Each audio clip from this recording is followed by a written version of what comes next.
Elle ne pouvait pas avoir d'enfants, mais elle a aimé les enfants de sa rivale plus que tout au monde. Il était une fois une femme qui s'appelait Aminata. Elle était mariée, mais elle avait un grand problème. Elle ne pouvait pas avoir d'enfants. Dans sa maison, il y avait une deuxième épouse qui s'appelait Fatou. Fatou avait 3 enfants, Moussa, Mariam et le petit Paul.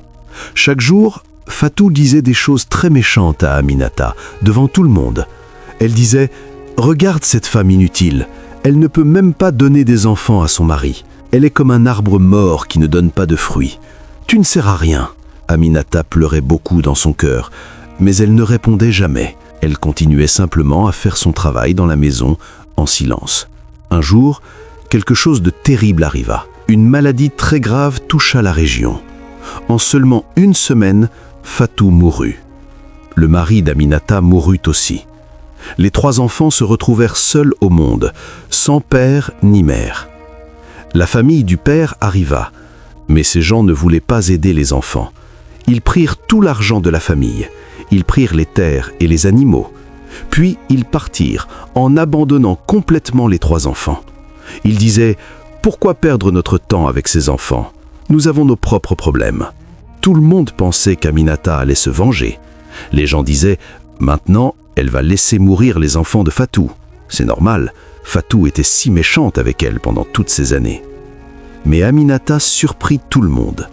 Elle prit les 3 enfants qui avaient peur et qui pleuraient. Elle les serra fort dans ses bras. Devant tous les anciens, elle fit une promesse solennelle. « Ces enfants sont mes enfants maintenant. Je vais m'occuper d'eux toute ma vie. Leurs larmes sont mes larmes. Leur bonheur sera mon bonheur. » Pour tenir cette promesse, Aminata travailla comme une esclave. Elle vendit tous ses bijoux en or que son mari lui avait donnés pour leur mariage. Elle vendit ses beaux vêtements et ses pagnes de fête. Elle commença à travailler pour les gens riches. Elle cassait des pierres sous le soleil brûlant. Elle portait du charbon très lourd sur son dos. Son corps était fatigué et son dos lui faisait mal, mais elle ne s'arrêtait jamais. Elle mangeait très peu pour que les enfants puissent manger à leur faim. Elle n'achetait rien pour elle-même.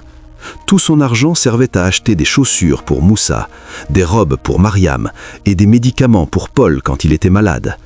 Elle vivait comme une mendiante pour que les enfants vivent comme des princes. 20 longues années passèrent. Grâce à tout le travail et tous les sacrifices d'Aminata, les 3 enfants réussirent magnifiquement dans la vie. Moussa devint un grand avocat très connu et respecté. Il travaillait dans les tribunaux les plus importants du pays. Il gagnait beaucoup d'argent en défendant des gens riches et puissants. Mariam créa sa propre entreprise de cosmétiques et de mode.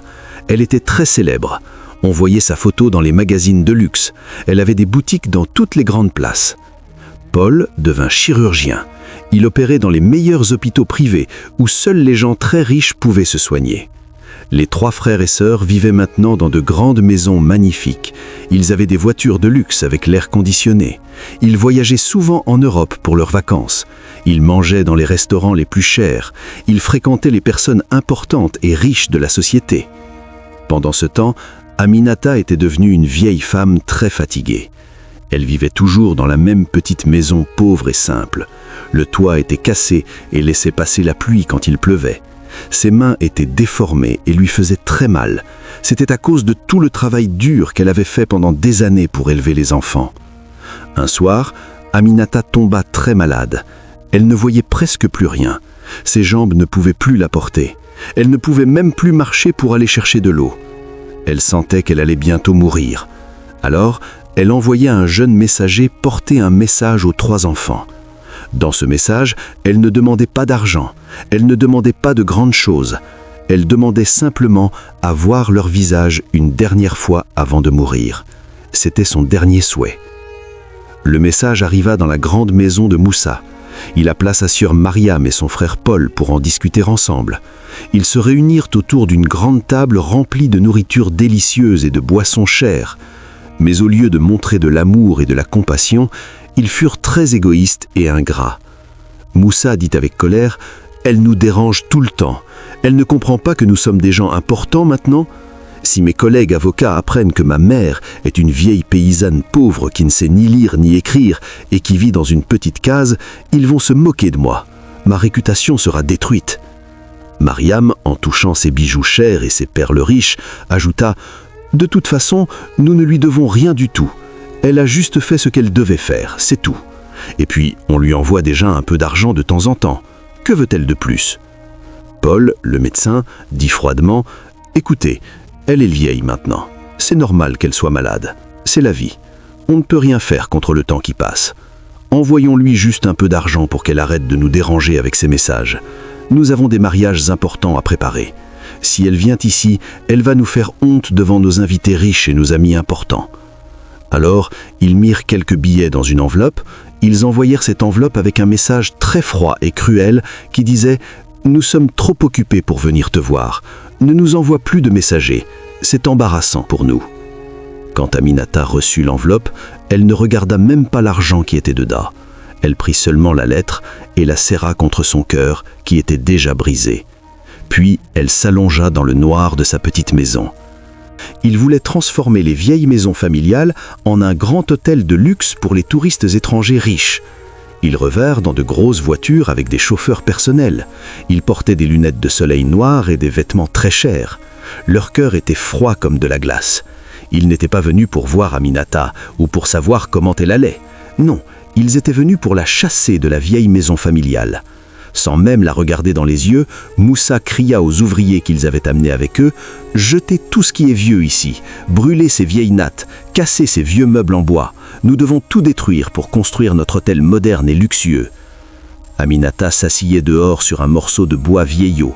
Elle regardait tristement les ouvriers jeter toutes ces pauvres affaires dans la poussière, comme si elles étaient des ordures sans valeur. Son cœur pleurait, mais elle ne disait rien. Soudain, un ouvrier fit tomber une vieille boîte en fer rouillé qui était cachée sous le lit de paille d'Aminata. La boîte tomba par terre et s'ouvrit. Mariam, pensant trouver de l'or ou des bijoux qu'Aminata aurait volés, courut rapidement pour voir ce qu'il y avait dans la boîte. Mais ce qu'elle découvrit la choqua profondément et fit arrêter le temps. Ce n'était pas de l'or, ce n'était pas des bijoux, c'étaient des centaines de papiers. C'étaient des preuves de dettes qu'Aminata avait accumulées pendant 20 longues années. Il y avait des contrats signés avec des usurpeurs dangereux pour emprunter de l'argent et payer le premier billet d'avion de Moussa quand il était parti étudier loin. Il y avait des lettres de menaces de gens à qui Aminata devait de l'argent. Elle avait caché ces lettres pour ne pas inquiéter les enfants pendant leurs examens importants dans l'école. Plus choquant encore, ils découvrirent un document officiel écrit par leur vrai père avant de mourir. Dans ce document, on lisait quelque chose de terrible. Fatou, leur vraie mère biologique, avait trompé leur père avec un autre homme. En colère et blessé dans son honneur, le père avait juré de jeter les 3 enfants dans la rue et de leur enlever leur héritage. Il voulait les abandonner complètement. Un vieux sage qui observait toute la scène s'approcha lentement des 3 frères et sœurs. Sa voix tremblait de colère et d'émotion. « Vous voyez ces papiers dans vos mains ? Votre vraie mère biologique vous aurait abandonné sans un seul regard en arrière.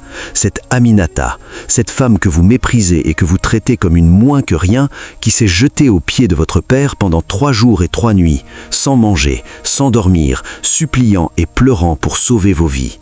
Elle a accepté de porter toutes les blâmes sur ses épaules. Elle a accepté de porter toutes les charges et toutes les dettes pour que vous gardiez votre nom de famille et votre dignité. Elle a passé toute sa vie à payer pour vos péchés et vos problèmes que vous ne connaissiez même pas. Elle s'est sacrifiée complètement pour des enfants qui n'étaient même pas sortis de son ventre, pendant que vous n'êtes même pas capable de sacrifier une seule heure de votre temps précieux pour elle. » Moussa laissa tomber tous les papiers de ses mains qui tremblaient violemment. Mariam commença à pleurer. Paul resta figé, incapable de bouger. La vérité les brûlait de l'intérieur plus que le soleil de midi ne brûle la peau. Un silence de mort s'abattit sur la cour. La honte, une honte si lourde qu'on aurait dit qu'elle pouvait fendre la terre en deux, s'empara des 3 enfants. Mariam s'effondra à genoux dans la poussière. Ses beaux vêtements de luxe se tachèrent de la même boue que Mariam méprisait quelques minutes plus tôt. Paul, le chirurgien qui avait sauvé tant de vies, sentit ses jambes devenir faibles. Il avait passé toute sa vie à étudier le corps humain dans les livres, mais il réalisait maintenant qu'il n'avait absolument rien compris à l'âme humaine et au vrai amour. Ils se précipitèrent tous les trois en courant vers la petite cabane noire où Aminata avait été reléguée comme une servante. Ils voulaient crier leur pardon, ils voulaient l'emmener immédiatement dans les plus grands hôpitaux du monde, ils voulaient lui offrir des palais magnifiques et des servants pour racheter toutes leurs années d'aveuglement et d'ingratitude. Ils poussèrent la porte de bois qui grinçait tristement. Aminata était allongée sur sa